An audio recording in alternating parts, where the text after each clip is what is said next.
Sir నమస్కారం sir. నమస్తే అండి. సార్ 'రామ్ చరణ్' గారి 'పెద్ది' సినిమా ఇంకొక 2½ మంత్స్‌లో రిలీజ్‌కైతే సిద్ధమైపోతుంది. అయితే ఇప్పుడే ఈ సినిమాకి సంబంధించి బిజినెస్ భారీగా జరుగుతున్నట్టుగా రిపోర్ట్స్ అయితే వస్తున్నాయి సార్. అటు థియేట్రికల్ బిజినెస్ గావచ్చు, ఓటీటీ గావచ్చు అన్నీ కూడా దాదాపు ఫినిష్ అయిపోయాయని చెప్పేసి చెప్తున్నారు. అంటే మామూలుగా ఇప్పుడు పాడిన సినిమాలంటే 2, 3 నెలల ముందే ఈ బిజినెస్ వీటికి సంబంధించి చూసేస్తున్నారు. మరి ఎలా ఉంది దీని సినిమాకి సంబంధించి బిజినెస్ సార్? అంటే ఇంకా థియేట్రికల్ బిజినెస్ అంటే ప్రపంచవ్యాప్తంగా కొనుగోళ్లు జరగాలి. ప్రపంచవ్యాప్తంగా కొనుగోళ్లు అంటే ఇది పాన్ ఇండియా సినిమా. అవును. వాళ్ళు ప్రమోషన్ యాక్టివిటీ మొదలుపెట్టి అందులో భాగంగానే ఈ అమ్మకాలు నడుస్తాయి. ఏట్లో గుడ్డును కట్టేసి బేరం పెట్టడం లాంటి స్కీములు ఏమి ఉండవు. లేవు ఇప్పుడు. గతంలో ఉండేవి కానీ ఒకప్పుడు ఎలా ఉండేదంటే సినిమా అనౌన్స్ కాగానే అది ఏ ఏ మార్కెట్లలో వర్కౌట్ అవుతుందో ఆ మార్కెట్ల నుంచి బేరాలు వచ్చేవి.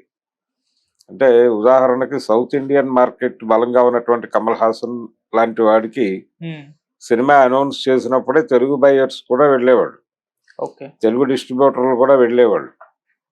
అలా ఇప్పుడు పాన్ ఇండియా మార్కెట్ స్థిరీకరణ జరిగిపోయింది మాకు అని చెప్తున్నారు వీళ్ళందరూ. ఏది తెలుగు నుంచి హిందీ మార్కెట్లో ఏదో మేరకు విజయాలు సాధించినటువంటి, అంటే రామ్ చరణ్ కి RRR అనేటువంటి ఒక బిగ్ సక్సెస్ ఉంది.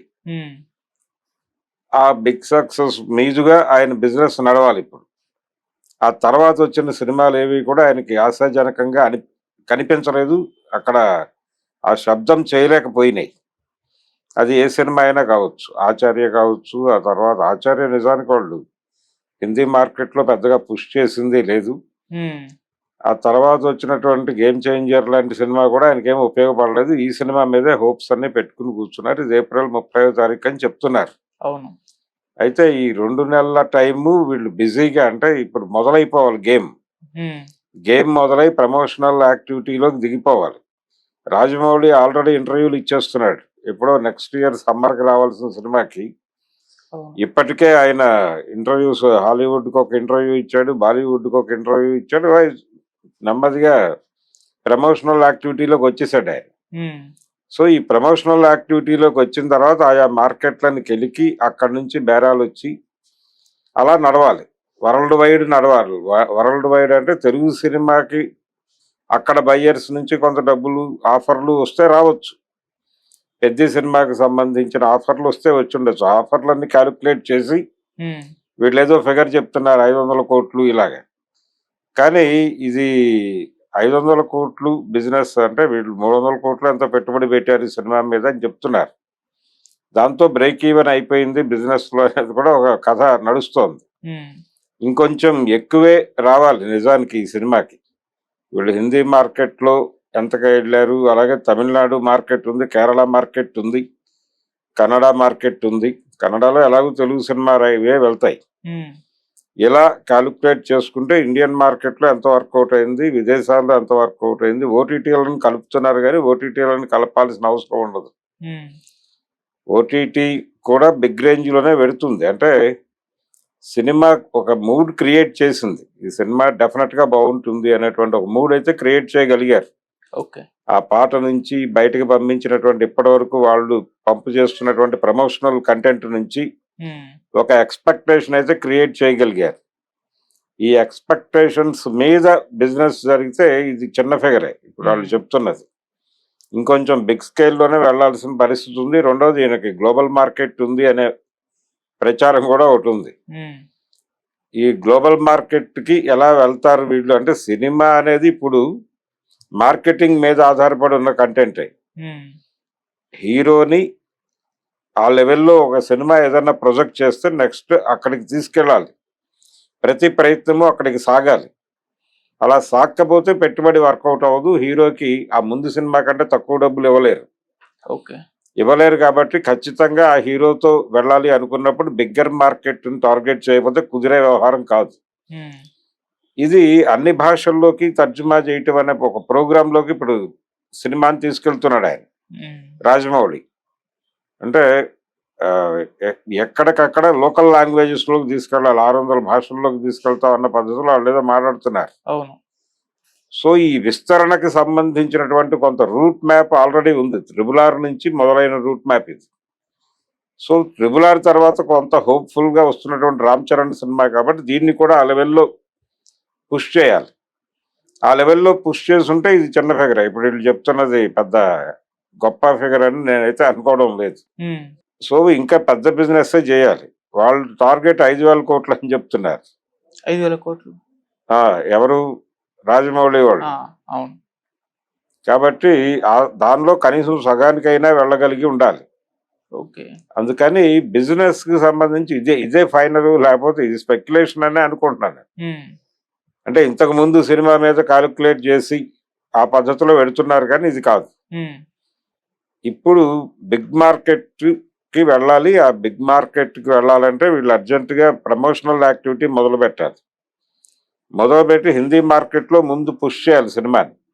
ఒక సినిమాని ప్రాపర్ గా పుష్ చేస్తే ఏ రేంజ్ వసూళ్లు సాధించవచ్చో ఆల్రెడీ లిటిల్ హార్ట్స్ లాంటి చిన్న సినిమాలు మనకి చెప్పినాయి. చిన్న సినిమా అయినప్పటికీ ప్రమోషన్ మీద ఎక్కువ శ్రద్ధ పెడితే, రాజు వెడ్స్ రాంబాయి చేసింది కూడా అదే. పర్టికులర్ గా ఈటీవీ విన్ నుంచి నడుస్తున్నటువంటి కార్యక్రమాలు ఇవే.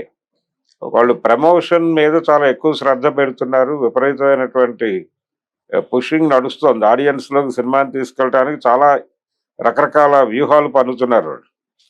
ఇప్పుడు శివాజీతో వాళ్ళు చేస్తున్న సినిమా కూడా అది ముందు ఓటీటీ అన్నారు, ఇప్పుడు థియేటర్కల్ రిలీజ్ కూడా ఉంది. అవును. ఈ థియేటర్కల్ రిలీజ్ కి సంబంధించి వాళ్ళు ప్రమోషన్ లో కొత్త పుంతలు దొక్కి వాళ్ళ పద్ధతిలో వాళ్ళు ముందుకు లాక్కెళ్తున్నారు. ఇలా వాళ్ళు కూడా మార్కెట్ ని లోకి పుష్ చేయాలి. తమిళనాడు మార్కెట్ లో ఏదో ఒక ఈవెంట్ చేసేస్తే సరిపోతుంది, హిందీ మార్కెట్ లో ఒక ఈవెంట్ చేస్తే సరిపోతుంది అంటే కుదరదు. మీరు తెలుగు మార్కెట్ లో ఏ లెవెల్ స్ట్రాటజీస్ తో వెళ్తున్నారో అవే స్ట్రాటజీస్ అక్కడ కూడా ఇంప్లిమెంట్ చేయాలి. అలా చేయగలిగినప్పుడే సినిమా మీకు రెవెన్యూ ఇస్తుంది అక్కడ నుంచి. లేకపోతే ఇది పాన్ ఇండియా సినిమా అని చెప్పుకోవటమే అనవసరం అవుతుంది. అందుకని సో ఖర్చులు ఆ లెవెల్లో పెడుతున్నారు కాబట్టి, మార్కెట్ మీద దృష్టి ఉంది కాబట్టి, హీరోలకు రెమ్యూనరేషన్ ఆ లెవెల్లో ఇస్తున్నారు కాబట్టి, ఈ ప్రమోషన్ అంతా జరిగిన తర్వాత ఫైనల్ గా ఏమొచ్చింది అవుట్పుట్ అనేది క్రైటీరియా. అప్పటి వరకు వెయిట్ చేయడం తప్ప కనీసం ఇంకా వీళ్ళు ప్రమోషన్ మొదలు పెట్టడానికి ఇంకో 10-15 రోజులు టైం పడుతుంది అనుకుంటున్నాను. ఈ 15 రోజులు అయిన తర్వాత, అది మొదలైన ఇంకో 15 రోజుల తర్వాత యాక్చువల్ ఫిగర్స్ రావచ్చు. ఓకే. ఇది స్పెక్యులేషన్ అనే అనుకుంటున్నాను. ఇది సీరియస్ గా అధికారికమైనటువంటి సమాచారం అని మాత్రం అనుకోవడం లేదు. బిజినెస్ ఇంకా నడుస్తోంది, దానికి డిస్కషన్స్ నడుస్తున్నాయి. ఫైనల్ ఫిగర్ రావడానికి ఇంకొంచెం టైం పడుతుంది. సార్ బడిలోకి ఏమో 1,000 కోట్లు 2,000 కోట్లు అలా టార్గెట్ లోకి మనం దిగడం చూస్తున్నాం సినిమాలు. కాకపోతే బాక్స్ ఆఫీస్ వద్ద అవి బోల్తా కొట్టిన సందర్భాలు చాలా అయితే ఉన్నాయి. సో మరి పెద్ద సినిమాకి సంబంధించి ఎలా ఉండే అవకాశం ఉంది సార్? అంటే ఎక్స్పెక్టేషన్స్, సినిమా ప్రాపర్ గా అన్ని ప్రాంతాల ప్రజల్ని ఆకట్టుకోవడానికి వీళ్ళు ఒక అందరికి సార్వజనీనత ఉన్నటువంటి కథ అనే పేరుతో విచిత్రమైన కథలు తీస్తున్నారు. ఈ విచిత్రమైన కథల్ని యాక్సెప్ట్ చేసే పరిస్థితిలో ఆడియన్స్ ఉన్నారా అనేది అనుమానం. ఓకే. సో వీళ్ళ కథని ఎలా డిసైడ్ చేస్తున్నారు, ఎలా చెప్తున్నారు అనేది ప్రధానం. ఈ కథ ప్రాపర్ గా అందరికి కన్వే అయితే, ఇప్పుడు వీళ్ళు స్పోర్ట్స్ బ్యాక్గ్రౌండ్ లో కథ అని చెప్తున్నారు. ఈ స్పోర్ట్స్ బ్యాక్గ్రౌండ్ లో కథ అంటే డెఫినెట్ గా కనెక్ట్ అవుతుంది. ఇప్పుడు లగాన్ లాంటి సినిమాలు అన్ని భాషల వాళ్ళు చూశారు కదా, ఈ సినిమాని కూడా చూస్తారు.